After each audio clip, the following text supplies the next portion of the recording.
So, good afternoon to everyone. First of all, I would just like to start with a little bit of details and a little bit of history. Details about myself and a little bit of history about who I am. Legally, you can call me a Filipino, but I believe that I am a Moro or a Bangsamoro. We are a group of people hailing from the southern part of the Philippines. For a long time, our people resisted the Spanish rule, and our society already existed with a leader, which is commonly called as a datu or a sultan.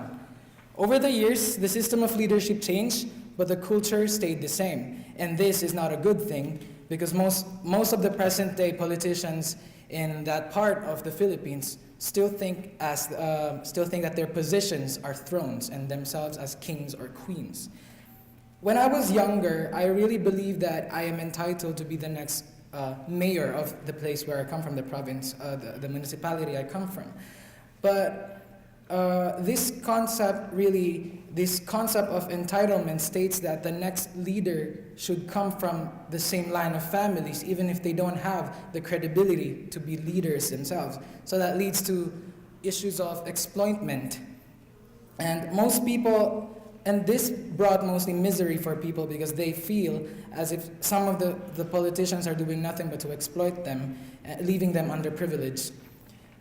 When I had the opportunity or the experience to speak with these people back in the Philippines in the province called Maguindanao, I was shocked and a little bit mad because they told me that they would rather settle for something less because they are contented with that way of life, only because they fear some of these modern day tyrants, as they say.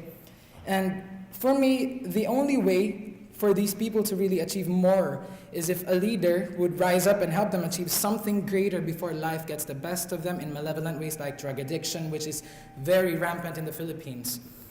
Drugs will really destroy their future, a future that can be spent in ways to help themselves or their families, or to basically live a better life that is a life that is not confined, a life that is not confined by limits.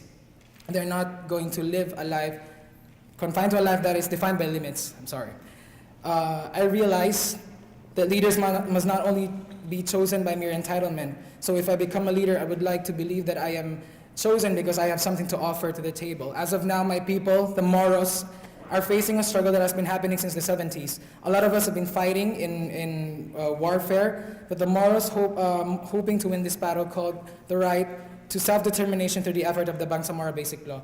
And to help that cause is what I want to do.